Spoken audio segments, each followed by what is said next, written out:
ورنگل میں ایک صاحب تھے، ان کا تخلص تھا ذبیح. وہ وہاں جو ورنگل کا کالج تھا، انٹرمیڈیٹ کالج، اس کے ایک مولوی تھے اور ٹیچر تھے، لیکچرر تھے. وہ اشعار جو کہتے تھے بڑے رنگین ہوتے تھے. چنانچہ میں نے ان سے کہا، ہم نے ان سے کہا سب نے کہ آپ ایسے اشعار مت سنایا کیجئے، طلبہ ہیں، آپ کا احترام کرتے ہیں، احترام میں فرق نہ جائے. ان کو صاحب ہم تو ایسے شعر سناتے ہیں. تو انہوں نے ایک شعر سنایا کہ نکلنے کو تو حسرت وصل کی ہے نازنی نکلی، مگر جیسی نکلنی چاہیے ویسی نہیں نکلی. تو ایک لڑکے نے کہا کہ مولانا اس میں نازن کا قصور نہیں ہے. پھر لطف آ گیا محفل میں. ایک دفعہ ایک جگہ ایک مقام ہے، یہ مقام یہ ایسی چیز ہے جو میں نے عرض کی ہے، یہ دوسروں نے بھی روایت کی ہے، اس نے اس کو میں نے آپ کے سامنے پیش کر دی ہے. ایک جگہ ہے دھولیا، بمبئی کا ایک ضلع ہے، وہاں مشاعرہ تھا. ڈاکٹر قاضی بمبئی کے بہت بڑے ایک لیڈر بھی تھے اور صحافی تھے، وہ صدر تھے. وہاں پر نور ناروی کا بڑا اثر تھا، بلکہ لوگ ان کو سمجھتے تھے جس طرح پیر ہوتا ہے. ان کا کوئی شاگرد حافظ تھے دھولیوی، انتقال ہو گیا تھا، زیادہ ان کے شاگرد تھے، تو یہ سب کے دادا استاد تھے. تو 12 بجے کے وقت اناؤنسر نے کہا کہ حضرات مشاعرہ 15 منٹ کے لیے ملتوی کیا جاتا ہے، چونکہ فصیح الاسر ناخدائے سخن جانشین داغ حضرت نور ناروی مظل العالی استنجا جا رہے ہیں. تو کوئی اور بات بھی کہہ سکتا تھا، وہ بتائے اس کے ہر چیز واقع سے کہی جاتی ہے اس میں. تو یہ ایک اتحاد المسلمین کا مشاعرہ ہوا حیدرآباد میں. ایک صاحب تھے کاوش حیدرآبادی، قد بہت ہی چھوٹا تھا، لوگ بیٹھے ہوئے تھے. جب وہ پڑھنے لگے تو لوگوں نے کہا صاحب انہیں کھڑا کیجئے، ان کا یہ کھڑے ہوئے ہیں.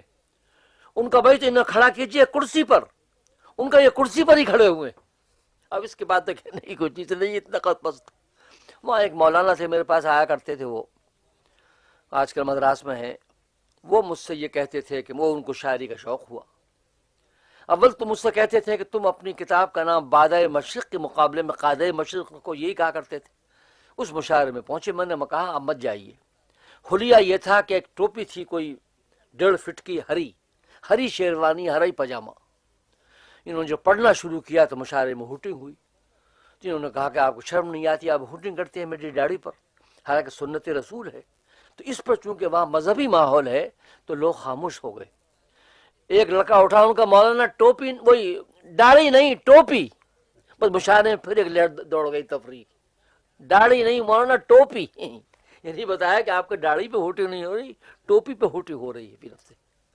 یہ ایک دفعہ مشاعرہ تھا پارٹیشن سے کوئی 1 سال پہلے، بہت بڑا مشاعرہ ہوا میرٹھ میں. سٹی بنا، پوئٹری وہی مشاعرہ سٹی ایک بنا، اور کمشنر وہاں کا جو تھا انگریز وہ آیا. ایک جلسے کی صدارت کی سر سیتا رام نے، جو یو پی میں برسوں رہے ہیں، اسمبلی کے صدر رہے ہیں، اور یہاں وہ ہائی کمشنر بھی رہے ہیں. دوسرے کی صدارت کی سر رضا علی نے. تو وہاں ٹھہرے ہوئے تھے ہم اس میں خیموں میں، بہت بڑا اچھا انتظام تھا. تو میں گیا تو میرے پاس مجاز آئے، اور مجاز نے کہا کہ بھائی ہم تو بالکل ایک ہیں، کیا کہتے ہیں آپ، ہمارے ساتھ چلیں گے آپ، میں اور فراق اور آپ جوش ایک ساتھ چلیں گے، کوئی اختلاف نہیں ہے ہم میں، تم بھی رومانی شاعر ہو ہم بھی رومانی شاعر. من کا اچھی بات ہے. اتنے میں ایک صاحب فطرت تھے جو شاگرد تھے سیماب کے، وہ آئے، انہوں نے مجھ سے کہا کہ مولانا بلا رہے ہیں ساتھ چلنے کو. تو مجاز نے اس قسم کا ایک بات کہی، میں دہرا نہیں سکتا کہ ان دونوں میں لڑائی ہو جاتی، کیسا فیش لفظ استعمال کیا. خیر وہاں پہنچنے کے بعد دلچسپ چیز یہ ہے کہ وہاں یہ سر رضا علی بوڑھے آدمی تھے، یہ تھوڑی دیر سے اٹھ کر جاتے تھے. تو مجاز نے کہا کہ یہ کہاں جاتے ہیں؟ من کہ بھئی یہ میرا خیال یہ ہے کہ بوڑھے آدمی ہیں، پیشاب کرنے کے لیے جاتے ہیں. تو وہ بولے سر ہلا کے چلو ہم بھی چلیں. بڑا اس سے مزہ آ گیا. وہاں مشاعرہ ہوا، اور ہر قسم بڑے عجیب قسم کے مشاعرے ہوئے ہیں، رومانی مشاعرے بھی اور قومی مشاعرے بھی اور مذہبی مشاعرے بھی. مالیگاؤں کا جو میں نے ذکر کیا، وہاں پر آزاد انصاری ایک بڑے شاعر تھے. انہوں نے ایک نظم کہی تھی، اس پہ ان کو انعام ملا تھا، اور وہ یہ کہتے تھے کہ یہ انعام آپ مجھے دے دیجئے اپنے ہاتھ سے. وہ نظم تھی مرد مومن سے خطاب. یہ تھا کانگریس گروپ، اور مومن سے مراد تھا یہ جو نور باف ہوتے ہیں، ویورز ہوتے ہیں. خیر میں کھڑا ہو گیا. میں نے ان سے کہا, میں نے کہا میں سب سے پہلے پیشے کی بنا پر کسی سے نفرت کرنا میں اس لعنت سمجھتا ہوں. ہر پیشہ, ہمارا تو حدیث میں آیا ہے کہ تمہارے باپ آدم جو تھے وہ کانا ہائکن یعنی بننے والے تھے. تمام لوگ پیشہ, جو بعد انبیاء گزرے ہیں وہ پیشہ کرتے تھے, کماتے تھے. اس لیے ہم کسی کو پیشے کی بنا پر ذلیل نہیں سمجھتے. اور مومن سے, یہ جو شاعر ہیں آزاد صاحب, ان سے کوئی خاص قوم, کوئی ذات مراد نہیں ہے, بلکہ تمام مسلمان مراد ہیں. ان کے ساتھ یہی ٹھیک ہے. پر من کا یہ انعام حاضر ہے. یہ میں نے انعام دیا خیر ان کو, جو ٹرافی یا کیا تھا. اس کے بعد ایک شاعر بیچ میں کھڑا ہو گیا, اس نے پڑھا تھا نیرنگی. تو ایک صاحب نے کہا کہ تم نے نارنگی پڑھا ہے. وہ کھڑا ہو گیا, نارنگی کون بولا تھا؟ تو ایک صاحب نے کہا نہیں نارنگی کہا ہے تم نے. تو اس نے کہا کہ آپ اپنے تاب شنیدت پر زور دیجیے. غالب کے بعد, نظم کے بعد نثر میں یہ شاید جملہ پہلی دفعہ استعمال ہوا ہے کہ آپ اپنے تاب شنیدن پر زور دیے, یعنی اپنے کانوں کو ٹھیک کیجیے, اپنے کانوں کا میل نکلوائیے. اس کا مقصود یہ تھا آپ گراں گوش ہیں, آپ اپنے تاب شنیدن پر زور دیجیے, نہیں منت کشے تاب شنیدن داستہ میری. تو یہ مشاعروں میں کہ جو لطیفے ہیں بڑے دلچسپ ہیں اس میں, اور اس کو میں اگر طوالت دوں تو بہت اس میں دیر ہو جائے گی. اب میں حیدرآباد کے بارے میں کچھ عرض کرنا چاہتا ہوں. میں نے ذکر کیا ہے اس سے پہلے کہ مولانا عبدالقدیر بدایونی بڑے بڑے محسن تھے. وہ یہ کرتے تھے کہ جب کبھی آتے تھے باہر سے تو کچھ مٹھائی بھیجا کرتے تھے اپنے معروض اقصاد حضور نظام کے پاس کہ میں یہ اجمیر شریف سے مٹھائی لایا ہوں آپ کے لیے تبرک. ایک دفعہ مجھ سے کہا کہ بھئی کار تھی تم جاؤ, تو وہاں پولیس کا جو انسپکٹر ہوتا تھا اسے امین کہتے تھے. نظام حیدرآباد رہتے تھے کنگ کوٹھی میں, پردہ پڑا رہتا تھا, اور اس کے سامنے پولیس انسپکٹر ہوتا تھا. تو میں وہ ان کا معروضہ لے گیا اور مٹھائی لے گیا. ان کا بھائی جب تک یہ اندر نہ پہنچا تم یہیں رہو. یہ پہلے ملاقات ہے, یہ غالباً سن 31 ہوگا شاید. یہ وہاں سے انہوں نے کہا کہ جو لے کے آئے ان کو بلاؤ. میرا پہلا موقع, اس نے اپنی دستار رکھ دی میرے سر پر, پردہ اٹھا, میں پہنچا تو دیکھا کہ وہ ٹہل رہے ہیں, ایک پاجامے کا حصہ پھٹا ہوا ہے, اور سامنے جو ٹیبل رکھی ہے, میز رکھی ہے, کوئی ٹوٹی سی تھی, اس پر جو کاغذ رکھے ہیں تو پیپر ویٹس کی جگہ یہ ٹکڑے رکھے تھے, اینٹوں کے ٹکڑے رکھے تھے, اس میں ٹھیک ہے رکھے تھے. مجھ سے بولے نام کیا ہے؟ من کا منظور حسین. شیعہ؟ من کا شیعہ نہیں ہوں. اب اس پر بحث ہوئی, اسی موضوع پر بحث ہوئی. خود بولے کہ تم نے شیعت کا بےایمان نظر مطالعہ کیا ہے, یہ لفظ تھے. تو میں نے سرکار میرا نظر کا ایمانی کیا اور میرا کیا مطالعہ, پھر کیا چیز ہے. تو میں نے کہا صاحب, اب میں نے کہا میں کیا ان سے گفتگو کروں, ایک شیعت اور سنیت کی گفتگو مناسب بھی نہیں ہے, اور یہ خود بھی ان کا مطالعہ اچھا ہے اور موقع بھی نہیں ہے. پھر کہنے لگے کہ تمہارے یہاں وہ تاجے نکالتے ہیں. میں کہا تاجے نہیں نکالتے, علم بٹھاتے ہیں. وہ علم بٹھانا کہتے ہیں حیدرآباد میں. کیا کرتے ہیں کہ اس دن ہم قرآن شریف پڑھ کے بخشتے ہیں, یہ ہم کام کرتے ہیں. کہاں رہتے ہو؟ اور میں کیا سمجھاؤں. من کا سرکار میں وہاں رہتا ہوں. آپ سردار ضلع کو جاتے ہیں, اوپر سے ریل جاتی ہے, نیچے سے راستہ ہے ملک پیٹ. ہاں ہاں ہاں, بس ایک بات بن گئی, سرکار جو کوارٹر ملک پیٹ کے ہیں سنا ہے کرایہ بڑھ رہا ہے, لوگ پریشان ہیں. اتنی سی بات کہی. یہ بدایوں کہاں ہیں؟ من کا بدایوں ہے دلی اور لکھنؤ کے بیچ میں ایک جگہ ہے. یہ گفتگو ہوتی رہی ان کی کوئی پون گھنٹے کے قریب. میں نے جانا بھی چاہا لیکن محسوس یہ ہوا کہ وہ چاہتے ہیں میں اور گفتگو کروں. اب میں واپس آیا تو لوگوں نے کہا بھائی کمال ہے, کچھ خرچ کیے ہوئے بغیر ملاقات ہو گئی. جسے لوگ ترستے رہتے ہیں. یہ وہ زمانہ ہے کہ ابھی تک ان کے پاس یہ ہوش وغیرہ نہیں پہنچے تھے, وہ تنہی رہتے تھے. ورنہ ان کے ہاں ملاقات کے لیے ایک اشرفی کم از کم, وہ اشرفی 60 روپے کی ہوتی تھی, اور کچھ روپے ہوتے تھے 11-12. پھر ملاقات کے بعد ان کے جو وہ جو ہیں یہ شاگرد پیشہ یہ انعام لینے آتے تھے, تو کم سے کم 150 روپے چاہیے اس کے لیے. میرا تو کچھ بھی خرچ نہیں ہوا, اور ملاقات رہی پون گھنٹے. اب یہ زمانہ گزرتا گیا. میری ایک نظم چھپی تھی روز نامے صبح دکن میں, رہبر دکن کے بعد اسی کا نمبر تھا. اس نظم کا عنوان تھا سلطان کائنات سے خطاب, مسلمان میرا مراد تھا. اس میں ایک شعر تھا کہ ابھی نہیں ہوئی بیدار جرت فاروق, ابھی جہاں میں بڑا انقلاب ہونا ہے. نہ دیکھ رشک سے تہذیب کی نمائش کو, تجھے جہاں میں مگر کیا بوتراب ہونا ہے. تمام دہر کا سلطان بنا کے بھیجا ہے خدا نے تجھ کو مسلمان بنا کے بھیجا. اس کو نہ معلوم کیا سمجھے وہ یہ مجھ سے خطاب ہے، کس سے خطاب ہے؟ فرمان ہو گیا۔ اس فرمان میں ظاہر بات ہے گالیاں تھیں، اور یہ تھا کہ میں شہر بدر ہو جاؤں گا، 1 ہفتہ ملتا ہے اس کا۔ اسی دن رات کو، 1 دن پہلے، میں نے خط لکھا سفارشی بہادر یار جنگ کے پاس۔ وہ شخص صبح کو لے کر گیا، وہ فرمان پڑھ چکے تھے۔ تو انہوں نے کہا تمہیں معلوم ہے تم خط لائے ہو، کیا ہوا؟ صاحب مجھے کچھ نہیں معلوم۔ اس نے وہ نہیں پڑھا تھا اخبار۔ ارے تمہیں معلوم ہے کب خط دیا؟ صاحب مجھے کل خط دیا تھا اس نے۔ تو وہ شخص واقف نہیں تھا۔ جتنے میرے آنے جانے والے تھے میں نے ان سے کہہ دیا تھا کیا میرے پاس نہ آؤ، ماتوب ہوں میں شاہی، تم آ سکتے ہو کہ لپیٹ میں آ جاؤ خام خواہ، اور میرا کیا ہے، میں چلا جاؤں گا اپنے یہاں سے۔ اتنے ایک صاحب تھے نواب نثار یار جنگ بہادر، نواب نثار یار جنگ بہادر، مزاج تخلص تھا، غالب کے وہ داغ کے یہ شاگرد تھے، علی گڑھ کے رہنے والے تھے، عجیب زندگی تھی۔ یہ علی گڑھ سے چلے گئے، یا گوالیئر سے وہاں بمبئی، بہت چھوٹی عمر میں 17-18 سال میں 2 سال ٹیچر رہے، بتاتے تھے، کہتے جب میں حیدرآباد میں آیا ہوں غالباً 1898 یا 99 یا اس میں، تو میرے پاس 1 یا 2 پیسے تھے۔ اس کے بعد انہوں نے ملازمتیں کی، ٹھیکیداری گتداری کی سے حیدرآباد میں کہتے ہیں، اور ترقی کرتے کرتے یہ ڈپٹی کمشنر یعنی تعلق دار ہو گئے بیدر کے۔ خطاب بھی دیا بغیر طلب کے، بڑا اچھے آدمی تھے۔ مجھ سے بعد میں ملاقات ہوئی۔ ملاقات کا ذریعہ یہ تھا کہ جو مشہور شاعر یگانہ ہیں، انہوں نے ایک رباعیوں کا مجموعہ چھپا تھا ترانہ، تو آیات وجدانی کے بعد یہ بہک گئے بالکل۔ کچھ معلوم ہوتا ہے کہ اپنی شہرت نہیں سنبھال سکے، غالب کو گالیاں دیتے تھے، اور اس قسم کے شعر کہتے تھے، چت بھی میری ہے پٹ بھی میری ہے میں نہیں ہار ماننے والا، ایسے شعر کہتے تھے۔ تو انہوں کا جو مجموعہ چھپا وہ اس قدر خراب رباعیاں تھیں۔ ایک رباعی تھی کہ آئینہ بغل میں داب بازار چلے، میں نے کہا یہ حجام کو حجامہ کا کام ہے، صبح کو جانا آئینہ حجامہ ترکیب ہے۔ ایک جگہ لکھا کہ بکرا جو ملا تو کوئی جوں ہی صحیح، میں نے لکھا تو غور سے دیکھیے کھٹمل ہوگا، اس میں کچھ اشارہ تھا۔ یہ میں نے ایک اس پر تنقید لکھی، فانی نے بہت پسند کی اس کو، مہاجہ کشن پرشاد کی سنائی گئی۔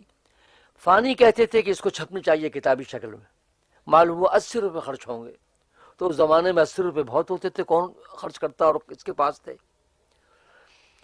تو فانی ان کو لے کر آئے نواب نثار یار جنگ مزاج کو سنوانے کے لیے۔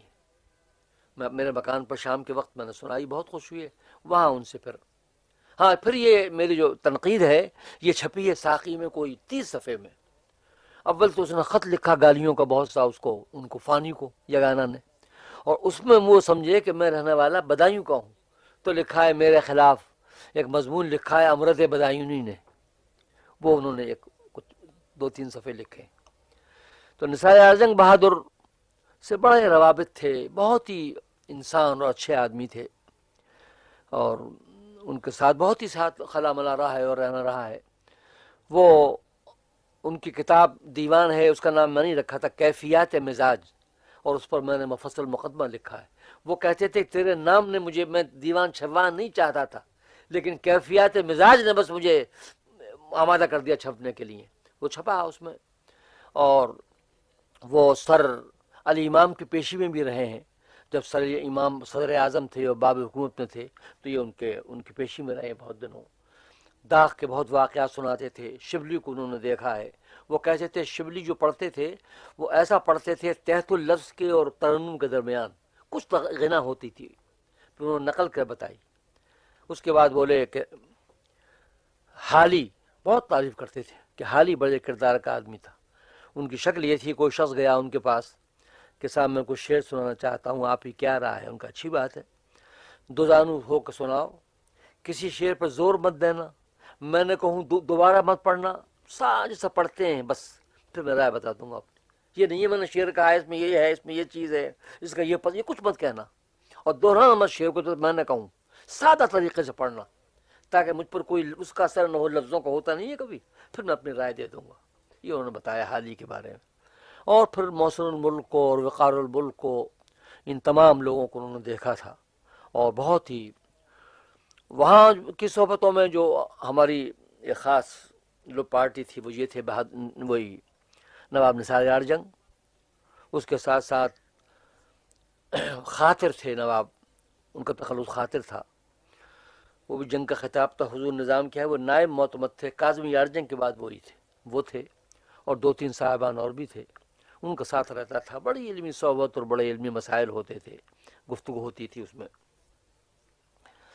وہاں پر وہاں کے بہت ہی جو اچھے اچھے لوگ تھے، نواب ضیاء جنگ بہت بڑے اچھے شاعر تھے، مسعود علی مہوی تھے بہت اچھے شاعر، علامہ عمادی تھے، وہ تو دریا تھے علم کا۔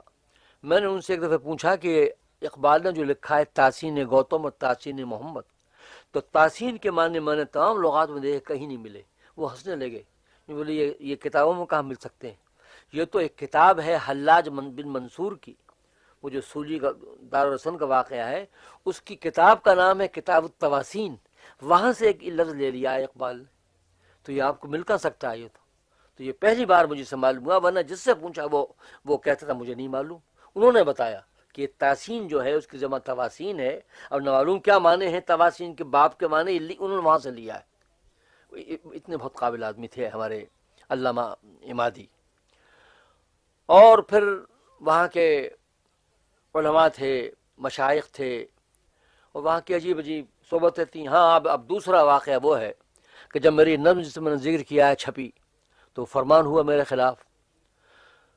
اس کے تیسرے دن میرے پاس آدمی آیا کہ آغا جانی بلا رہے ہیں آپ کو۔ آغا جانی نائب کوتوال تھے۔ میں پہنچا، انہوں نے کہا کہ بھائی تم اچھے آ گئے، سرکار نے یہ فرمایا کہ مجھے جو حلیہ بتایا ماہر کا، اس حلیہ کا آدمی ایک پرانی حویلی کے پاس گردن جھکایا کھڑا تھا، وہ ماہر تھا، اپنی غلطی پہ پشیمان تھا۔ من کا میں نہیں تھا، میں تو ارے بھائی تم دیوانے ہو رہے ہو، پریشان ہو، شاید گئے ہو۔ من کا صاحب میں گیا ہی نہیں نا، سرکار کا سامنا ہوا، میں تو شہر میں بھی نہیں گیا۔ بھائی یہ لکھ دو، من کا میں آپ لکھ دیجیے اس کو، میں نہیں گیا۔ خیر میں چلایا۔ اس کے بعد پھر ایک ظہر کے بعد شاگرد پیش آیا کہ بلا رہے ہیں آپ کو۔ خیر میں پہنچا، پردہ اٹھا تو یہ ہوش بالگرامی اور کوتوال اور شہید یار جنگی سب کھڑے ہوئے تھے۔ مجھے دیکھتے بولے ارے یہ کیا ہے، ٹٹپونجیا ہے، بڑے بڑوں کو تباہ کر دیا، مار دیا، سب مار دیا، تباہ کر دیا۔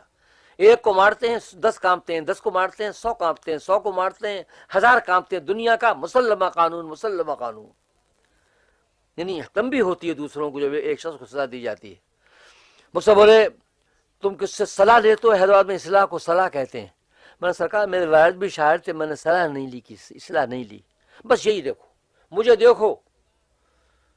دیکھو کہ ضرورت نہیں ہے اصلاح کی، لیکن پھر بھی جائے استاد خالی میں اصلاح لیتا ہوں استاد جدید سے، میں یہی غلطی کر گیا، عمر کیا ہے تمہاری؟ تو انہوں نے کہا تھا آپ نے جب یہ فرمان کے بعد کہ جو حلیہ بتایا کہ ماہر 28 سال کا ہوگا، میں نے عمر بتائی کچھ کم یا زیادہ، تو مجھ سے بولے کہ مجھے جو حلیہ بتایا ہوش بالگرامی نے، تو میں سمجھاؤ، میں نے رائے قائم کی کہ 28 سال کی عمر ہوگی۔ ہوش نے کہا سرکار اسے کیا معلوم ہے، اس کے باپ کو معلوم ہے 28 سال کا، یہ اسے کیا معلوم اپنی عمر کب پیدا ہوا، کوئی کہہ سکتا ہے بچہ؟ تو وہ خوش ہو گئے اس پر، ان کی بات کی تصدیق کر سکا، 28 سال کا ہے، اس کے باپ کو معلوم ہے۔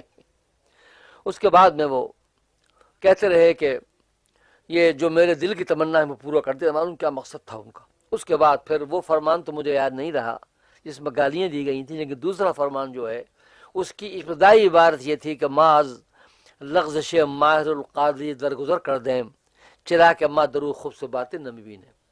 میں لوگوں نے کہا کہ کسی نے مجھ پہ الزام لگایا کہ تمہارا دل خراب ہے، خوب سے باتیں ہیں، یہ جرم ہے، یہ بادشاہ کے خلاف ہے۔ سرکار سرٹیفکیٹ دے چکے ہیں مجھے کہ اس کے اندر خوب سے باتیں نہیں ہیں، دل میں میل نہیں ہے، دیکھ لو۔ وہ معافی ہو گئی۔ اس کے بعد ایسا ہوا، مجھے پھر بلایا آغا جانی نے اور کہا کہ تمہارے لیے وہ ہو رہا ہے جو کسی کے لیے نہیں ہے، سرکار تمہارے اشعار پر اصلاح دے رہے ہیں، یہ تو کیا ہی نہیں کبھی۔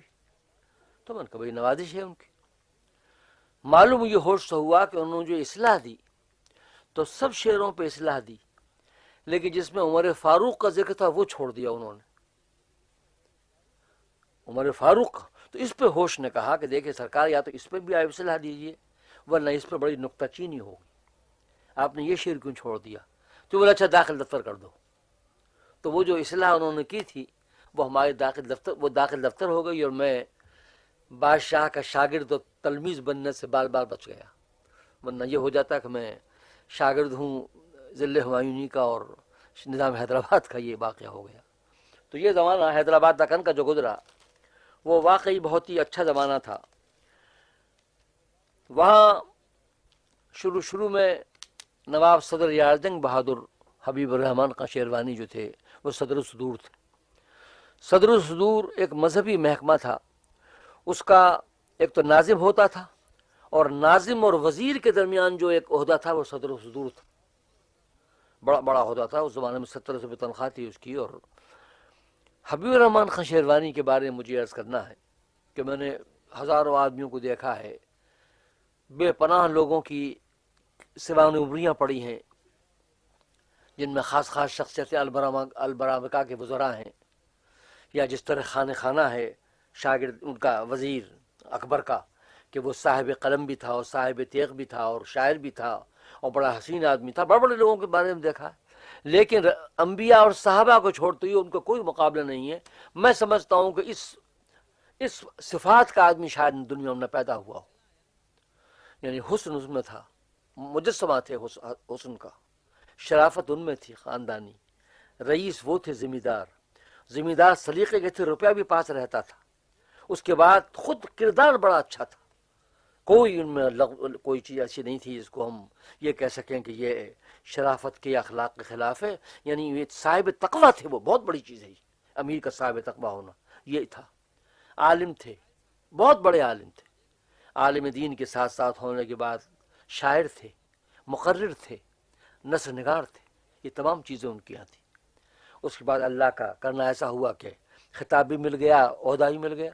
شمس علماء کا خطاب ملنے والا تھا، وہ انہوں نے رکوایا کہ میں نہیں لوں گا. پھر حیدرآباد میں 10 سال رہے، وہاں مل گیا خطاب.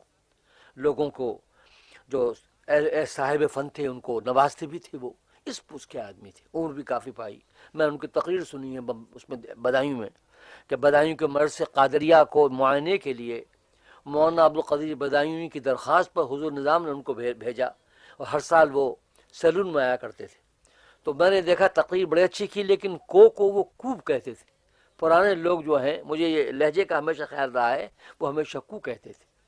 اور پوری زندگی ان کی جو ہے وہ ایک شرافت کی اور انتہائی وجاہت کی اور ایک عزت و مرتبت کی زندگی ہے. میں نے ان کے خطوط دیکھے ہیں.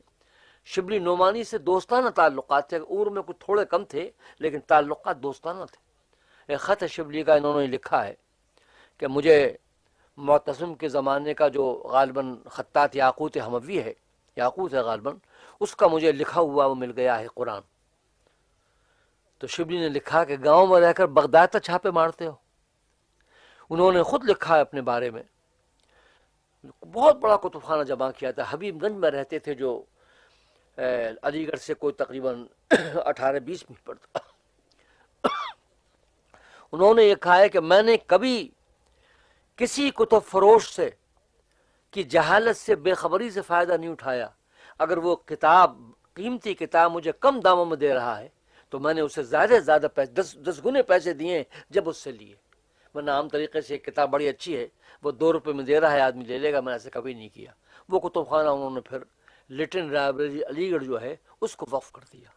تو میں ایک خاص شخصیت کا خاص طریقے میں ذکر کر رہا ہوں کہ جس مجھ پہ اثر ہے، کہ اتنی صفات کا اجتماع جو ہے، اتنی صفات کا جمع ہو جانا، یہ ایک فرد واحد میں یہ بہت مشکل اور بہت دشوار ہے. عجیب شخصیت تھی. کپڑے نہایت نفیس پہنتے تھے، ریشمین کپڑے، اور اس میں جو پاجامہ پہنتے تھے کرتا، اس میں جالی وہ لگی رہتی تھی، بڑی اچھی گوٹ لگی رہتی تھی اس کے چکن کی. اس طریقے سے کپڑے پہنتے تھے.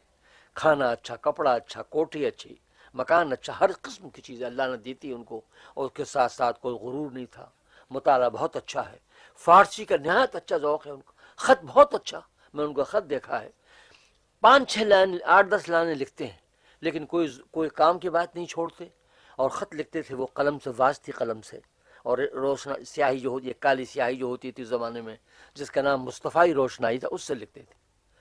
اس وہ قابلیت کے آدمی تھے جو میرے ان پر نقش ہے. میں نے کتابیں پڑھی، ان کی کتاب ہے نابینا علماء.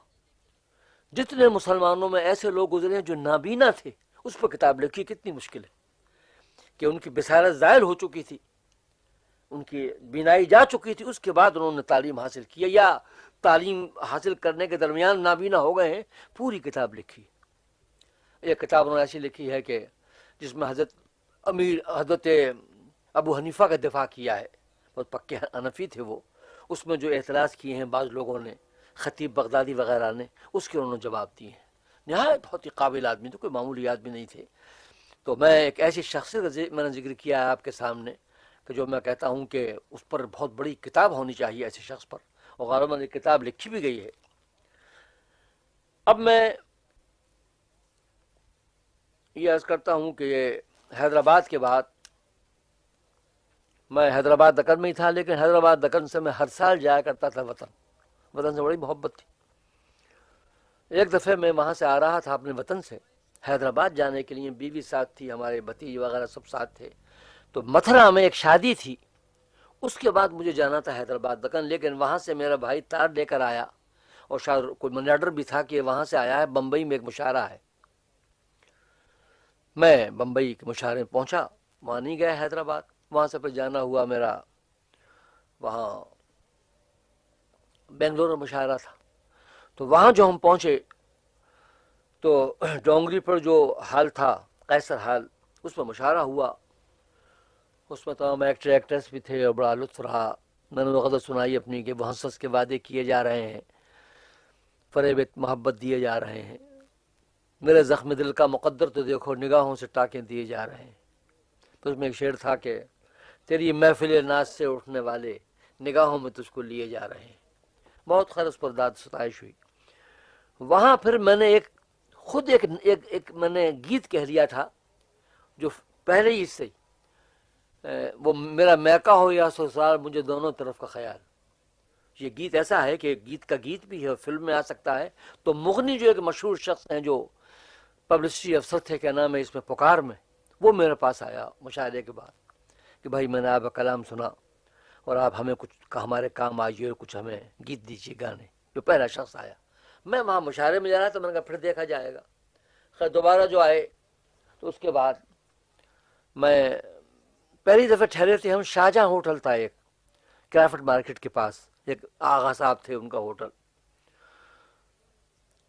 تو وہاں ایک خط ملا، اس میں جدن بھائی کا نام سنا تھا میں نے کہ آپ میرے یہاں کھانا کھائیے، اور کچھ شعر شاعری ہوگی، اور معذرت کی سند نہیں۔ یہ تھا بڑا، میں من کے آؤں گا، لیکن میں نے کہا کہ میری ایک جگہ اور دعوت ہے۔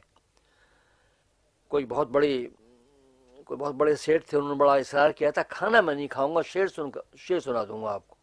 خیر شعر شاعری رہی وہاں، جگر تھے، حفیظ جالندری تھے، جوش ملی آبادی تھے، تمام شعراء تھے وہاں، احسان دانش بھی تھے غالباً۔ اس کے بعد وہ ان کا مکان تھا میرین ڈرائیو پر، اس کا نام تھا شیٹیو مرین نام تھا، وہاں آنا جانا رہا، تمام شاعر جاتے تھے۔ تو مجھ سے انہوں نے کہا کہ تم یہ کچھ اپنا کلام دو، اپنے گیت وغیرہ دو اس میں فلم میں۔ چنانچہ تقدیر جو فلم بن رہی تھی محبوب کی، جس میں نرگس نے کام کیا ہے سب سے پہلے، اس کے لیے میرا معاہدہ ہوا اس سے گانوں کے لیے۔ وہ میں نے گانے لکھ کر دیے، پھر ان کے جانا آنا ہوتا تھا۔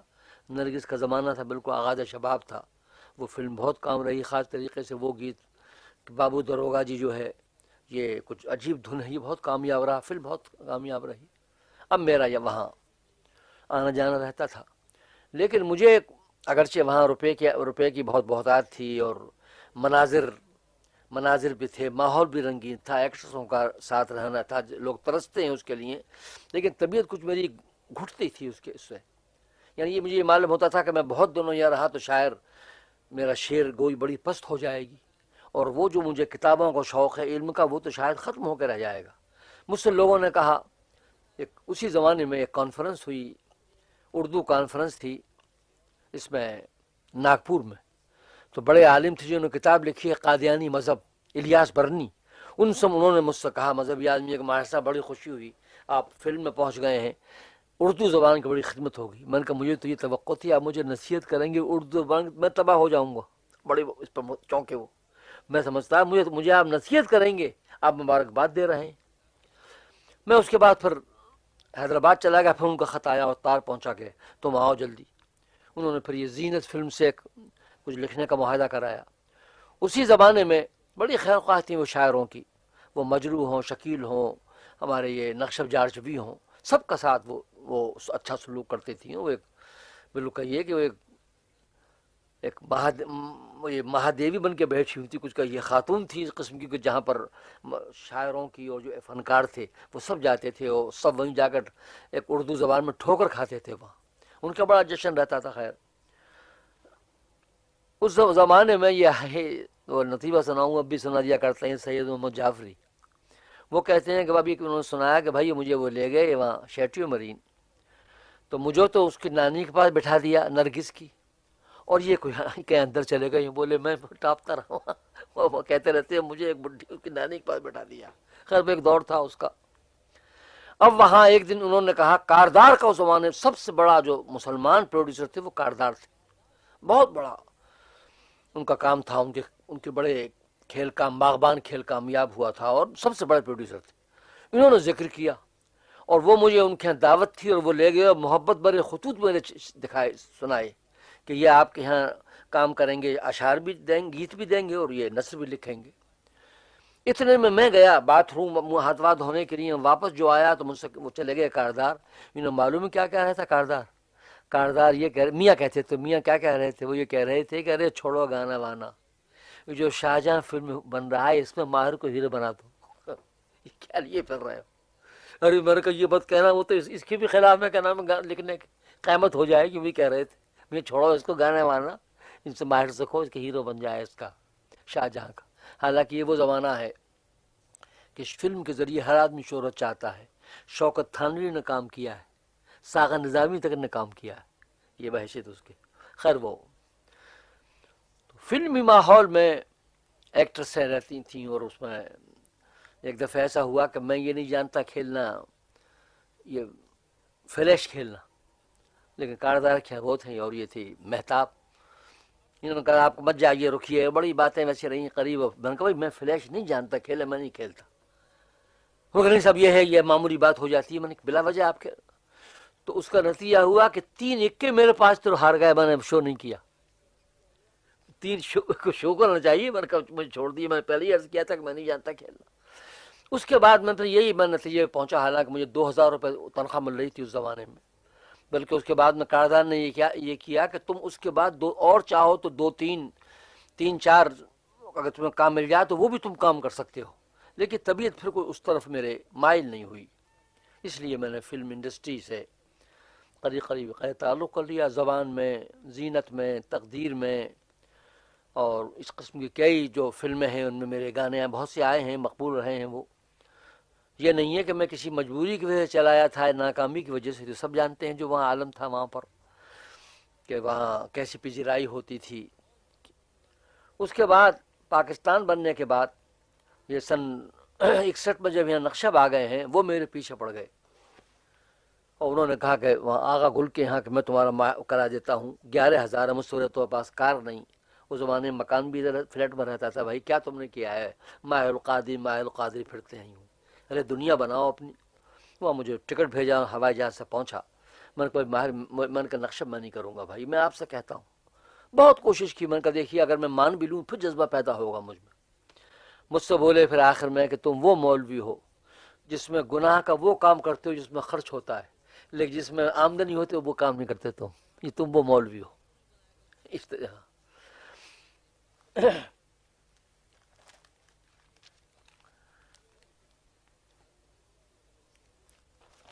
تو یہ فلمی دنیا جو ہے فی نفسہ ہی، اس میں عجیب چیز ہے، جو ایکٹریس ہوتی ہے وہ شہرت چاہتی ہے، روپیہ اس کے پاس ہوتا ہے، اب وہ جتنے اس سے متعلق ہیں سب سے متاثر ہے جو کیمرہ مین ہے، اگر اس پر توجہ نہ ہو تو وہ اس کی تصویر خراب کر دے۔ ڈائلاگ والے سے متاثر ہے کہ زیادہ ڈائلاگ دے اس کو، ڈائریکٹر سے متاثر ہے، پروڈیوس، تو اس کا سب سے متاثر ہوتی ہے۔ اور ظاہر ہے کہ اس تاثر میں کچھ ایسے پہلو پیدا ہو سکتے ہیں جو رومانٹک پہلو ہوتے ہیں، ظاہر ہے، اس لیے کہ وہاں پیسے کی ضرورت نہیں ہوتی۔ تو اس درجے پر پہنچ کر پھر جہاں پیسہ ہو، جہاں پیسے کی ضرورت نہ ہو، تو پھر ایک عورت اور ماحول ہو عشق و معشوق، عاشقانہ، رومانٹک، تو وہ خود چاہتی ہے، طبیعت چاہتی ہے کہ عشق بازی ہونی چاہیے، کہیں کوئی تھوڑا بہت لطف رہے۔ وہ مشہور نہیں ہے کہ چوری کا گڑ میٹھا ہوتا ہے، ویسے گڑ میٹھا نہیں ہوتا، چوری کا گڑ زیادہ میٹھا معلوم ہوتا ہے۔ تو یہ جو اس قسم کے جو ایسے رومانس کے کام ہیں، یا یہ آپ بد اخلاقی کہیے یا کہیے، اس سے بڑے اس میں جو چوری چھپے جو ہوتے ہیں، چور راستے، اس میں زیادہ لطف آتا ہے۔ یہ چیزیں بہرحال وہ ہیں۔ آپ ایکٹرسوں کے بعد واقعات سنیں گے کہ شادی ہو گئی ہے، لیکن شادی کے بعد پھر ایسے واقعات پیش آئیں، اس لیے کہ وہ شادی میں تو محدود ہو کے رہ جاتا ہے۔ وہ ایک شخص نے کسی سے پوچھا تھا کہ شادی کسے کہتے ہیں، اس نے کہا شادی کیا ہے، it is to shoot a pigeon in a cage, یہ تو کہہ دیا اس نے۔ تو یہ شادی کے واقعات اس ماحول میں نے یہ دیکھا، مجھ سے ایک صاحب نے کہا کہ صاحب آپ عجیب آدمی ہیں، اور بھائی آپ نے گانے لکھ دیے، آپ کو ارے من کا گانے لکھنے نہیں ہے بھائی، وہ ماحول ہے فلمی، بالکل ایکٹریسیں آتی ہیں، ایکٹر آتے ہیں، اسی ماحول کے لوگ آتے ہیں، گانے بجانے والے آتے ہیں، اس سے بچ کر سکتا وہی دماغ پہ چھایا رہتا ہے۔ میں جب پہلی دفعہ گیا تو وہاں اس اتفاق کے بعد اشوک کمار بیٹھے ہوا تھا، بڑا اس زمانے میں وہ ودیا پتی تھا فلم کا، سن 42-43 بڑا شہرا تھا، سب سے بڑا ایکٹر تھا وہ۔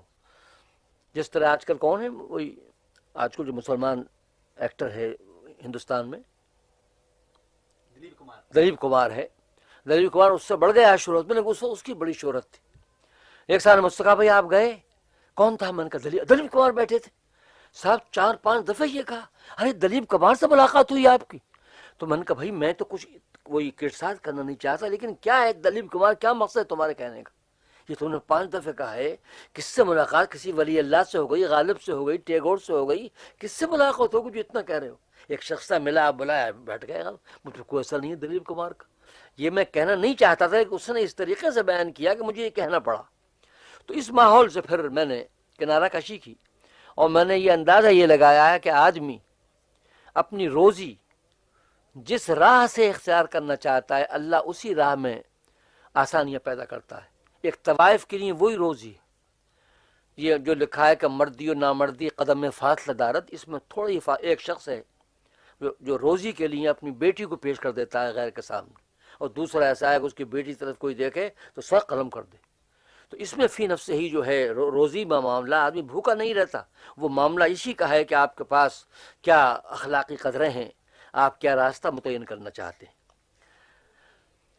یہ ایک بہت بڑی چیز ہے، اسی کا نام، یہ چیز پیدا کیسے ہوتی ہے، میں نے بہت غور کیا۔ مجھ میں بہت سی کمزوریاں ہیں، اور بہت سی ایسی چیزیں ہیں کہ میں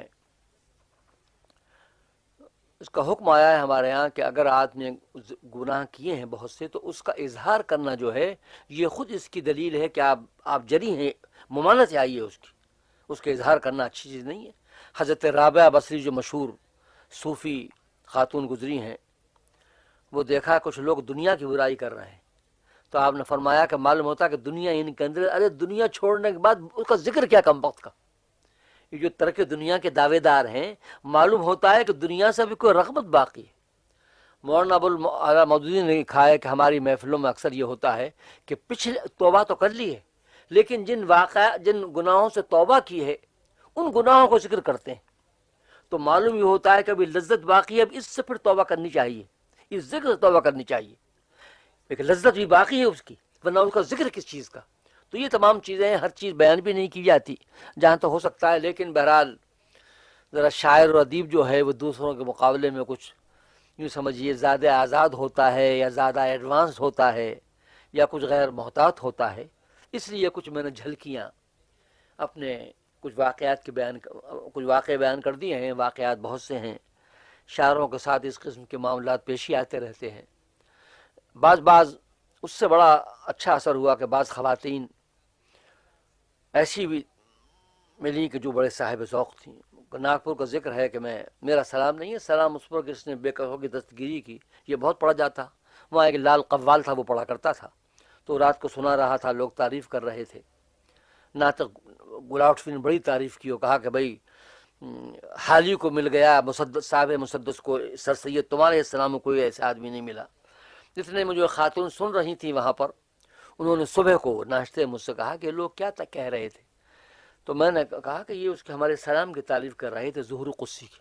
تو اس نے کہا یہ تعریف کیا کریں گے اس کی، وہ تو آیتیں ہیں۔ اب سمجھ لیجئے کہ یہ جو لفظ کہا ہے، اس سے بڑی تعریف کیا ہو سکتی ہے؟ بڑے سے بڑا آپ کتاب لکھ دیں گے تو لطف نہیں ہے، آیتیں۔ میں نے پھر ایک خط لکھا جانے کے بعد، میں اور واقعات کو چھوڑتا ہوں، میں نے لکھا کہ میں آنے کے بعد طبیعت میری خراب ہو گئی، اب میں ٹھیک ہوں لیکن پسینے آتے ہیں۔ پھر میں نے شعر لکھا کہ کیا بھروسہ ہے زندگانی کا، آدمی بلبلا ہے پانی کا۔ انہوں نے جواب دیا کہ خدا کرے آپ ہمیشہ خوش رہیں، لیکن آپ نے جو شعر لکھا ہے پسینے کے لیے، بلبلا ہے پانی کا، یہ بڑا اچھا انتخاب کیا ہے آپ نے۔ پانی کا بلبلا پسینے کے ساتھ ساتھ اس سے بڑا لطف آیا۔ ایک خاتون نے بڑی اچھی بات کہی مجھ سے کہ آپ لوگ جو یہ غزل لکھتے ہیں کتنا اچھا ذوق تھا، اس غزل میں قافیے کو دوہرایا مت کیجیے، اس قافیے کو دہرائیے کہ یا تو دونوں شعر برابر کے ہوں، یا جو قافیہ دہرایا گیا ہے تو وہ شعر اس سے اچھا ہو، یہ اچھا۔ اور اگر آپ کے دونوں شعر اچھے ہوں ایک قافیے کے، تو اس کو کبھی ساتھ ساتھ نہ لکھیے، وہ اس قافیے کا شعر وہ 4-5 کے بعد لکھیے، اس کو ایک ساتھ نہیں لکھنا چاہیے۔ یہ بہت ہی صاحب ذوق ہونے کی دلیل ہے، بڑی ذوق کی بات ہے۔ اس کے شعر کا ذوق جو ہوتا ہے فی نفسہ ہی، یہ بڑا لطیف ذوق ہے۔ میں نے بڑے بڑے لوگوں کو دیکھا ہے غلط شعروں پہ داد دیتے ہیں، خوش شاعروں کو دیکھا ہے برا شعر پہ کہتے ہیں سنیے اس کو، یہ عجیب بات ہے۔ بمبئی میں ایک شخص ہے، میں ان کا نام بھی لے دوں، انصاری صاحب تھے، انتقال ہو گیا، ان کے یہاں جانا ہوا، بڑے اس پر رہتے تھے، شاید فوڈ ڈپارٹمنٹ میں تھے، جانتے ہوں گے شاید۔ تو ان کے یہاں جب ٹھیک جانا ہوتا تھا ان کے یہاں تو بڑے شعر سناتے تھے وہ، اور غالباً ہفتے میں 2 دفعہ بلاتے تھے، بڑا نفیس کھانا، بڑا اچھا مکان۔ ایک دن مجھ سے بولے وہ کہ ماہر صاحب یہ شعر بڑا اچھا ہے، پہلے مجھے اس کے شعر یاد نہیں رہا کہ اپنے ہاتھوں میں زلف دوتا لے کر آئے اور مجھے سام کہہ کر ڈرا گئے۔ جب میں نے یہ سنا ہے تو میرے طوطے اڑ گئے، من کا معلوم ہوا اب تک جو انہوں نے کچھ کہا یہ کتابوں کو پڑھا ہوا ذوق ان کا یہ، ورنہ اس قسم کا خراب شعر کوئی شعر پڑھ ہی نہیں سکتا فی نفس سے۔ تو بہت سے لوگوں کو ایسا دیکھا ہے کہ وہ ویسے انہوں نے پڑھا لکھا بہت کچھ ہے، تو شعر کا ذوق جو ہے یہ بڑا میں تنقید جو کرتا ہوں اور بعض لوگ ناراض ہو جاتے ہیں، میں توبہ لکھ دیتا ہوں، کہیں استغفر اللہ لکھتا ہوں، میں نے کہا اس کی وجہ یہ ہے آپ کھانا کھاتے ہو اور ایک کنکری آ جائے تو آپ تھوک دیں گے، بال آ جائے تو آپ تھو تھو کریں گے، اسی طریقے سے آپ کے کان جو ہے کوئی برا نغمہ نہیں سن سکتے۔ تو یہ شعر کی جو حس ہے یہ تو اس سے بھی ذائقے سے اور سامے سے زیادہ لطیف ہے، یہ تو برداشت کر ہی نہیں سکتی۔ بہت مشہور شاعر کا شعر ہے کہ یہ خلش کہاں سے ہوتی جو جگر کے پار ہوتا۔ اب جو جگر دیکھیے اس میں کتنا وہ ہے، جسے کہتے ہیں اتصال بعد سقوط، کتنا برا معلوم ہوتا، جو جگر کچھ کہہ آ سکتا تھا، خواہ کتنی بڑی شاعر کیوں نہ ہو۔ تو یہ ذوق رہا ہے اللہ کے فضل سے اس کے بارے میں کہ خود غور کیا ہے کہ شاعر نے کس طریقے سے شعر ادا کیا ہے، اور سب سے زیادہ جو لطف شعر میں جو مزہ ہے وہ الفاظ کی صحیح نشست۔ اگر الفاظ کا سلیقہ نہیں ہے، آج کل کے دور میں مجھے یہی شکایت ہے کہ الفاظ سے لوگ بے پرواہی برتتے ہیں اور زبان کی پرواہ نہیں کرتے، اس لیے شاعری کمزور ہے۔ دنیا میں کوئی ادیب اور شاعر اس وقت تک عظیم ہو ہی نہیں سکتا جب تک اس کو زبان کو لفظ پر قدرت نہ ہو۔ الفاظ جڑے جاتے ہیں شیشے کی طرح، لفظ اس طرح شعر میں مرتب کیے جاتے ہیں جیسے پردے ہوتے ہیں ساز کے، جیسے پردوں سے نغمے نکلتے ہیں، ایسے شعر سے نغمے نکلتے ہیں۔ ایک جگہ ذکر ہو رہا تھا حیدرآباد میں علمی مصوبت میں کہ ایسے شعر سناؤ کوئی ایک آدھ کے جو دنیا کے بڑے شعروں میں ہو۔ من کا ایک شعر ہے جو دنیا کے جس کے سامنے کہیے وہ شعر ہے سعدی کا کہ اے تماشا گاہ عالم روئے تو کجا بہر تماشا می ربی۔ بہت خوش ہوئے تو ان کو صاحب ایک شعر ان خسرو کا ہے کہ قیمت خود ہر دو عالم گفتئی نرخ بالا کن کے ارزانی ہنوس۔ بڑا اچھا شعر ہے۔ تو من کا دوسرا مسئلہ لاجواب، پہلے مسئلے میں غلطی ہے، یہ میں نہیں کہہ رہا، مقابلہ ہے سعدی سے۔ یہ جو کہتے ہیں کہ تو نے اپنی قیمت جو بتائی ہے دونوں عالم، بتائی کس قیمت کہی کس نے؟ اللہ میاں نے کہا ہے کبھی؟ یہ گفتگی میں سارا معاملہ ہے۔ مفہوم تو معلوم ہو گیا کہ دونوں جہان جو ہیں یہ بھی کچھ نہیں ہے محبوب کے مقابلے میں، ایک نگاہ کے مقابلے میں اس کی، لیکن نہ تو کبھی دنیا کا محبوب کہتا ہے کہ دونوں عالم میری قیمت ہے، نہ اللہ نے کیا ہے، یہ گفتگی کا معاملہ ہے۔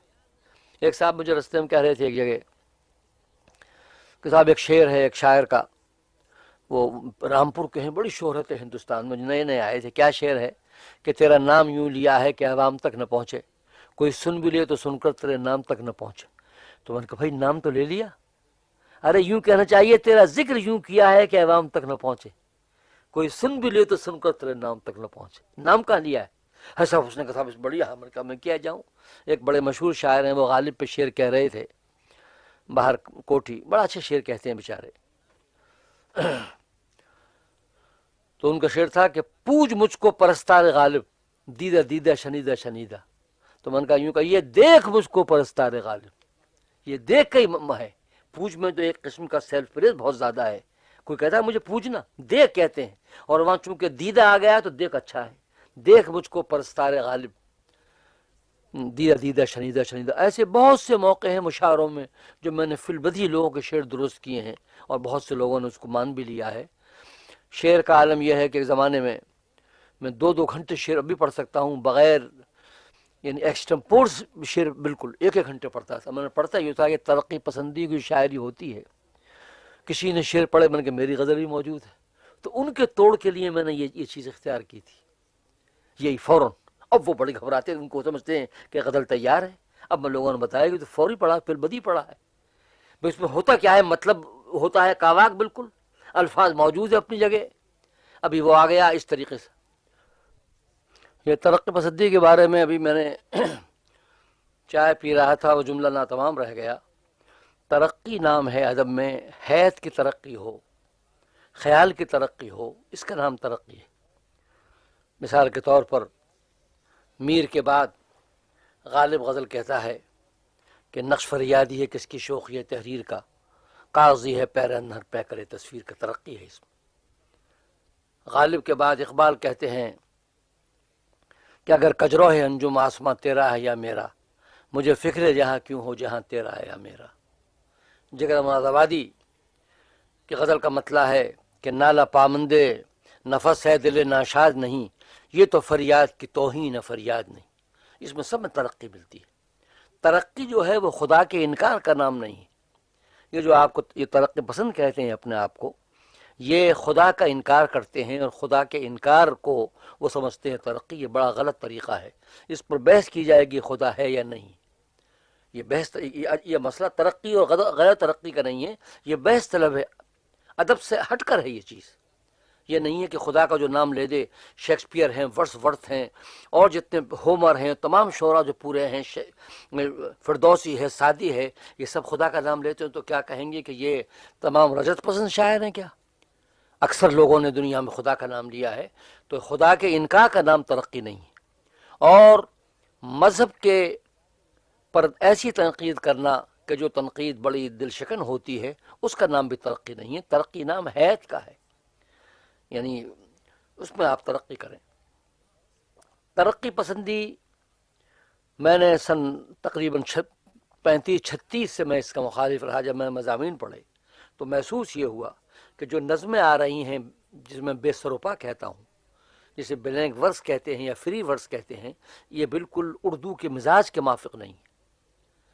ان میں کوئی نہ نغمگی ہے، نہ اس میں کوئی قافیہ ہے، نہ اس میں نے اس وقت کہا کہ یہ سے بڑا نقصان ہوگا. اور یہ بتایا میں نے کہ ہمارے یہاں اردو میں مستضاد ایک قسم تھی، وہ بھی کامیاب نہیں ہو سکی. چنانچہ اب جو نظمیں آ رہی ہیں وہ تو ایسی ہیں کہ ایک مصرے میں 10 لفظ ہیں، اس کے بعد 4 لفظ ہیں، آخر میں ایک ہی لفظ رہ جاتا ہے. تو دنیا میں سنا ہے کہ ایک ہی لفظ ایک مصرع ہو، ایک بول ہو، وہاں تک معاملہ پہنچ گیا. تو اگر یہی عالم رہا، اسے چیک نہ کیا گیا، تو میں سمجھتا ہوں آئندہ نسل جو ہماری ناموزون تباہ ہوگی، موزون تباہ ہی نہیں ہوگی. اتنا نقصان ہوگا اس میں. دوسرے ترقی پسندی میں لفظوں کا وہ استعمال صحیح نہیں کرتے زبان کا. میں نے اس کی مخالفت کی، اس زمانے سے مخالفت کر رہا ہوں.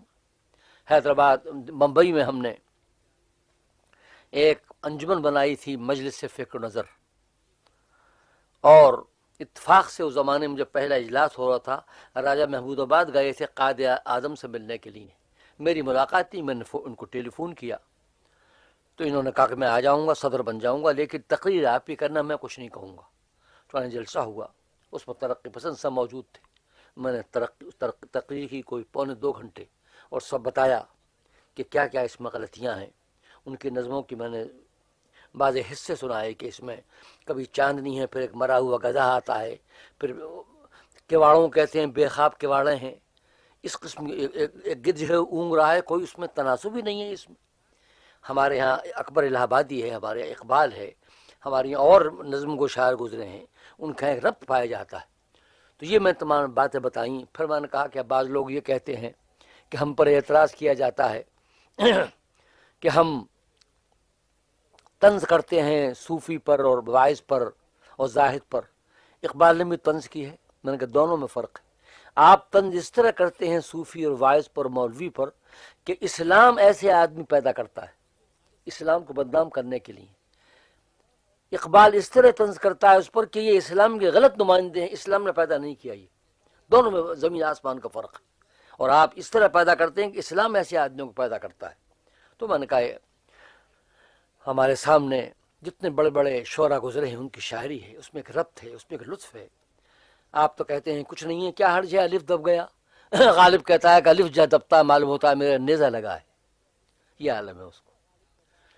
اس کے ممبر مثالیں پیش کی، وہ یہ انجمن قائم ہو گئی۔ اس کے وہاں صدر ہم نے بنائے تھے، رئیس احمد جعفری کو بنایا میں نے۔ اس کی ایک شاخ ہم نے دلی میں قائم کی اور اس کے جلسے ہوا کرتے تھے۔ میرا ارادہ تھا کہ مدراس سے لے کر اور پھر پشاور تک ہر جگہ اس کی شاخ قائم کروں گا، اور مقصود صرف یہ تھی کہ اردو محفوظ رہے، اردو کی زبان مجروح نہ ہو، ادب ہمارا ادب عالیہ بن جائے، یہ مقصود تھا۔ اتنے میں یہ پارٹیشن تقسیم ہند ہو گئی، پھر اس کا موقع نہیں ملا مجھے۔ لیکن بہرحال میں جو تنقید کرتا ہوں اپنے ہاں، اس پر ایک فائدہ ہوتا ہے۔ میرے پاس خط آئے ہیں لوگوں کے بہت سو کے کہ ہم نے اپنے آپ کو آپ کے تنقیدیں پڑھ کر کچھ اصلاح کی ہے اپنے اندر۔ بہت میں خط بات چھاپے بھی ہیں میں نے اس پر، اور بعض خط نہیں بھی چھاپے، کوئی میری تعریف میں ہوتے ہیں۔ بہت سے لوگوں نے پسند کیا۔ میں پہلے اب جو کوئی شخص مجھے کتاب بھیجتا ہے تو میں نے ایک نمونہ بھیجتا ہوں اپنی تنقید کا کہ بھئی یہ دیکھ لو۔ تو بعض لوگ کہتے ہیں صاحب ہمیں پسند ہے، آپ تنقید ضرور کیجئے ہم پر، ہم اس سے وہ ناگواری محسوس نہیں کریں گے۔ تو یہ میرا ایک مشن رہا ہے۔ میں یہ جانتا تھا کہ قلم جو ہے، اہل قلم جو ہیں، وہ ترقی پسند ہے، نیم ترقی پسند ہے۔ اس سے میری شخصیت کو نقصان ہوگا، لیکن میں نے کہا کسی مقصد کے لیے اپنی شخصیت کو، شہرت کو ڈالنا، یہ ایک قسم کا ایثار ہے۔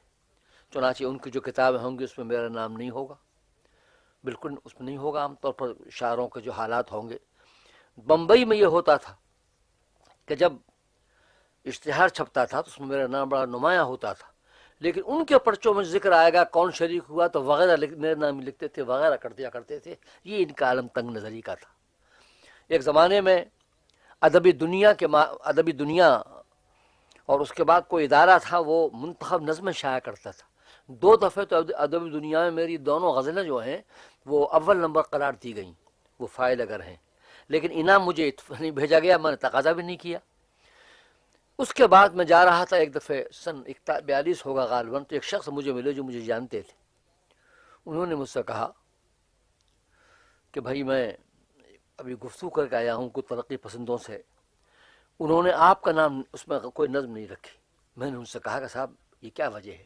ان کا یہ ہماری پالیسی ہے کہ ہم ان کی نظم نہیں شائع کریں گے۔ چنانچہ اس جلسے کے بعد جو جلسہ ہوا تھا، انہوں نے مضمون لکھا سجاد ذہین نے کہ ہمارے 3 مخالف ہیں، ایک راجہ یعنی راجہ محمود آباد، ایک حکیم یعنی حیدر بیگ، اور ایک شاعر یعنی ماہر القادری۔ یہ مینیفیسٹو میں لکھا ہے انہوں نے۔ ایک دفعہ مجھ سے انہوں نے یہ کہا، جگر مراد آبادی کی دعوت کی انہوں نے، سجاد ذہین نے، مجھے انہوں نے نہیں بلایا۔ انہوں نے کہا جگر صاحب نے یہ کیا بات ہے، آپ کو نہیں بلاتے، اور ایک دفعہ بلایا بھی تھا اور مجھے بلاتے ہیں۔ بھائی میں بھی تو مسلمان ہوں، ان کا فرق ہے۔ آپ وہ جانتے ہیں کہ آپ ان کے خیالات کے مؤید نہیں ہیں، موافق نہیں ہیں، لیکن آپ مخالفت بھی نہیں کرتے۔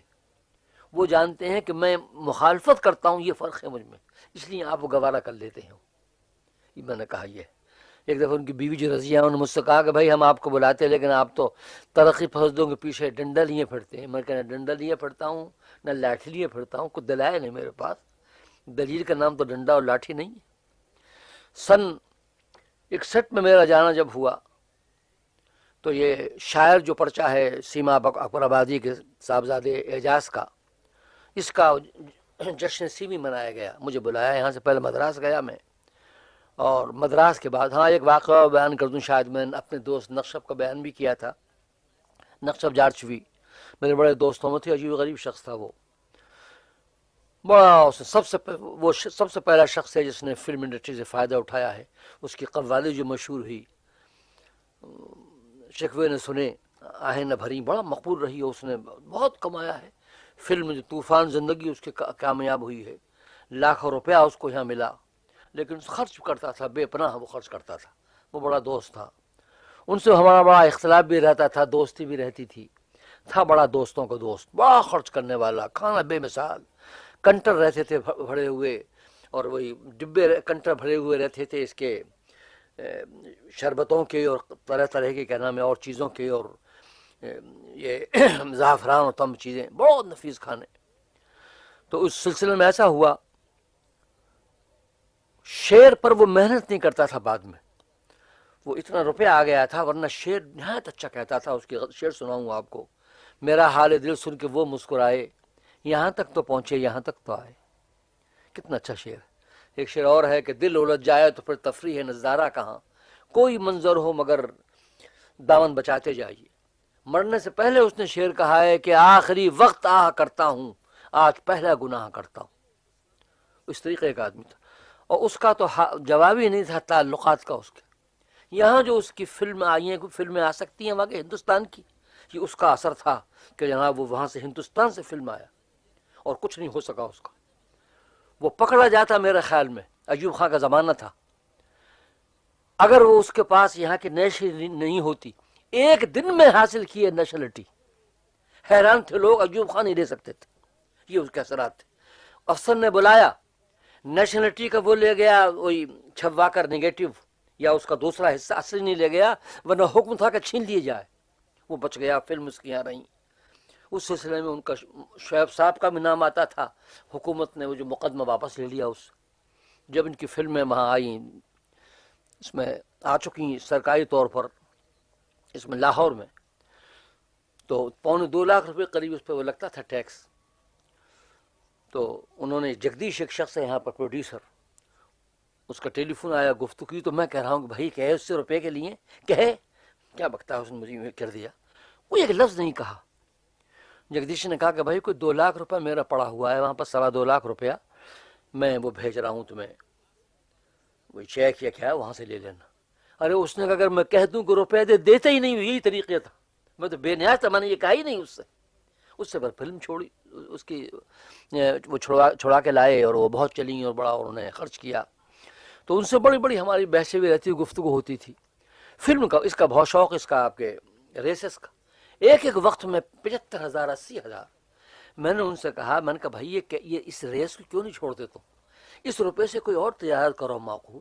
جب تم کہتے ہو کہ بکی غلطی وہ کرتا ہے فریب، جو کی فریب کرتا ہے، جو دوسرا ہے وہ ہے، تو سب جب فریب ہے تو وہ جوا کس کام کا، کم وقت کا، کہ جس میں فریب ہی فریب ہے. جب آخر میں ہار جاتے ہیں، لوگ کہتے ہیں ہاں اس کو سالے کو دیکھوں گا، موٹر والے کو، اس نے میرا گھوڑا اتنا آگے تھا، اس کا کر دیا پیچھے. اس سے کیا فائدہ ہے؟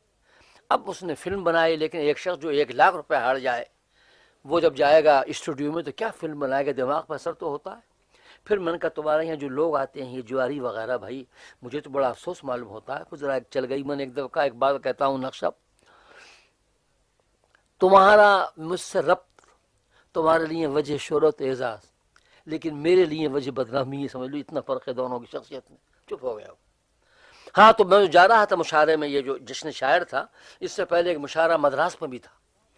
وہاں سے سب بات طے ہو گئی، ٹکٹ لے لیا ہم نے.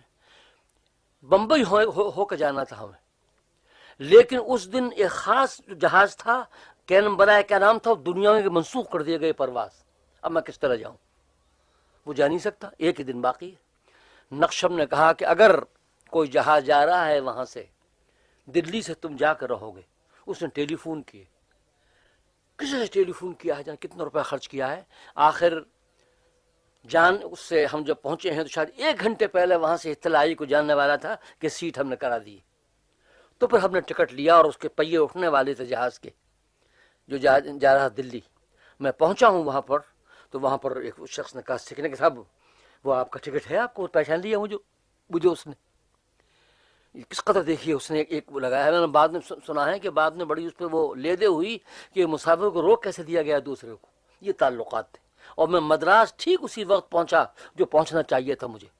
یہ جہاز سب جا کر ملتے تھے ناگپور پر، یہ دلی والا وہاں والا اس کا جو آتا تھا بمبئی سے، پھر جاتے تھے وہاں یہ ہوا کہ میں جب کھانا کھانے گیا تو میں نے کہا یہ ہندوؤں کا راج ہے، کھانا حلال تو ہوتا نہیں ہے. میں نے بڑا مشکل ہے. تو وہاں ایک وہ آیا، بوائے آیا، انہوں نے کہا میں صاحب رہنے والا امروہے کا ہوں. میں نے کہا بھائی مجھے کوئی ایسی چیز لا دو، تم کچھ دال وال کچھ ہو کہ میں لاتا ہوں صاحب، یہ ہوں اور میں جانتا ہوں آپ کو.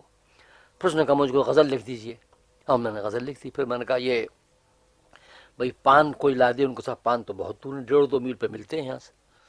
میں اب جہاز میں جانے کے لیے باہر آ گیا. وہ جو منیجر تھا اس نے دکھلا دی، وہ بھاگا ہوا آیا. ارے صاحب مجھے بتایا نہیں، پہلے ایک آفت ہو گئی، وہاں لوگ جمع ہو گئے. ارے صاحب آپ اتنے آئے ہوئے، اللہ کو نہیں، میری قسمت ہے، اور میری یہ قسمت ہے، اور بڑا صاحبداری ہے. اتنے میں وہ اعلان ہوا جہاز کا، اچھا ہوا لوگ جمع ہو گئے تھے. پھر میں وہاں سے پہنچ گیا. میں وہاں مدراس گیا، وہاں مدراس سے مشاعرہ ہوا. مدراس کے بعد وہاں ایک دن نشست تھی، مذاکرہ تھا ان ترقی پسندوں کا. میرا نام نہیں تھا اس میں. میں سننے لگا. مجھ سے خود کہا علی سزا جعفری نے کہ آپ بھی کچھ کہیے. شاہد صدیقی تھے حیدرآباد کے، انہوں نے بھی کہا. میں نے انکار کیا. ان کا اب جو میں نے تقریر کی ہے تو جو ان کے دلائل تھے اپنے نزدیک میں نے کوشش کی اس کے جواب دینے کی. 1.25 گھنٹے مجھ سے لوگوں نے کہا صاحب یہاں ہمت نہیں ہے، یہ منہ نوچ لیتے ہیں آدمی کا، یہ تو آپ کا عجیب جرت ہے، آپ کو انہوں نے کچھ نہیں کہا. انہوں نے، میں کہا نہیں میں تو لڑتا بھی ان سے، اگر لڑائی ہوتی میں تو جب مجھ سے خود کہا تو میں نے سب بتایا کہ یہ نقصان پہنچ رہا ہے آپ کے ادب سے. آپ جو ادب پیش کر رہے ہیں ترقی پسند نہیں، اتنے حد خراب ادب ہے. اس کے میں نے نمونے پیش کیے، یہ آپ کی شاعری ہے. اس طریقے سے آپ جو میں نے کہا کہ لطف جو ہے تفصیل میں نہیں ہے، اس میں ہے، اشارے میں ہے. مثال کے طور پر ایک افسانہ نگار یہ کہتا ہے کہ میں رات کو اپنے ہیرو کے بارے میں کہ وہ اٹھا رات کو اور حوائج ضروری سے فارغ ہو کر وہ پھر اپنے وہ دفتر چلا گیا. لیکن ایک افسانہ نگار بتاتا ہے کہ لوٹا لے کے اس طرح گیا پخانے میں، سب کیفیت بیان کرتا ہے. تو اگرچہ صحیح تو ہے لیکن اس کو آدمی کا گوارا کر لے گا، آدمی کا اس کا ذوق اگرچہ غلط نہیں ہے. تو 20 باتیں ایسی ہیں جو بیان نہیں کی جاتی ہیں، اور خاص طریقے رومانس کی باتیں جو ہیں، جو آپ کہتے ہیں کہ وہ ہوا اس کے تھوک لگ گیا اس کے عورت کے ہونٹوں پر، اس اور یا مزدور کا آپ خون دکھلاتے ہیں، پیپ دکھاتے ہیں، اس سے اور نفرت ہو جاتی ہے اس سے. تو شاعری میں ایک ٹچ ہوتا ہے، وہ ہونا چاہیے پھر نفس اشارہ. وہ آپ کے نہیں ہے. آپ اس سمجھتے ہیں کہ یہ حقیقت نگاری ہے اور واقعہ نگاری ہے اس طریقے سے. تو اس پر علی سردار جعفری کھڑے ہو گئے اور انہوں نے کہا کہ اپنے خیالات ہیں ماہر القادری صاحب کے بیان کیا. میں یہ کہتا ہوں جتنے آپ کے 72 فرقے ہیں، ایک ہمیں بھی خور کر لیجیے 73 فرقہ. بھی اتنا کہا. اور مجھ سے جو دوسرے لوگ کہہ رہے تھے صاحب کا پہلا موقع ہی تو چھائے ہوئے ہیں. جس زمانے میں آپ تھے یہاں 46 تک، اس وقت ان کا عروج نہیں ہوا تھا اتنا. اب تو یہی چھائے ہوئے ہیں. یہ پہلی تقریر ہوئی ہے ان کے خلاف اور یہ کوئی کچھ نہیں کہتا. اتنے آدمی، مجھے ڈر لگ رہا تھا کچھ. آپ کے من کا نہیں، یہ ہم خوف نہیں کرتے، جو ہم بات جرأت سے کہتے ہیں. اور سب سے لڑتا اگر ہاتھ پائی ہوتی، اس کا موقع بھی نہیں آیا. اور میں نے جو باتیں کہی ہیں وہ آپ کے سامنے سنجیدہ باتیں کہی ہیں، ثبوت پیش کی ہیں. تو ترقی پسندی کا اب تک جو عالم ہے ہمارے یہاں، جو ہم کبھی کہہ دیتے ہیں یہ درد ہو رہے ہیں، درد کی اردو میں جمع ہی نہیں آتی، اور جمع آئے گی تو درد ذہ مراد ہوتا ہے اس سے. یہ تو نزاکت ہے اردو زبان کی ہمارے یہاں.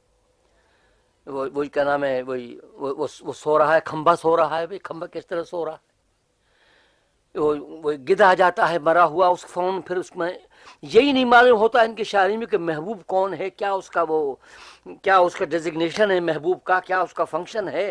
بس ایک عجیب قسم کا محبوب ذکر ہو رہا ہے. اس کا آرزو کہنا چاہتے ہیں، اس طرح پیش کیا ہے کہ وہ آرزو جو ہے وہ کپڑے بھی پہنے ہوئے ہے، چھما چھم ہے، اور اس کے زیور بھی ہے اور زلفیں بھی ہیں. وہ آرزو کیا ہوئی؟ خیال جاتا ہے آدمی کا اس کی طرف کہ وہ فی نفسه کوئی عورت ہوگی، بعد میں وہ نکلی آرزو نکلی. اس قسم کے ان کے یہاں جو ہے ایک کاواکپن پا جاتا ہے، ایک غلطی پائی جاتی ہے. تو چنانچہ آپ اٹھا کر دیکھیں، میں نام لسانوں کا نہیں لیتا، نظمیں جو آ رہی ہیں وہ کیسی خراب آ رہی ہیں. ایک صاحب ہیں جو میں نے تنقید کی ہے ان کی کتاب پر، ان کے ایک نمبر پر، ایک افکار کے نمبر پر. تو ایک صاحب لکھتے ہیں کہ میں بچپن میں بیری کے درخت پر چڑھ جایا کرتا تھا. بیری کے درخت پر کانٹے ہوتے ہیں کہ دنیا میں چڑھ سکتا ہے، اس کے اوپر کیا مشاہدہ ہے بتلائیے آپ کو. حالانکہ مشاہدہ شاعر کا بالکل ہونا چاہیے.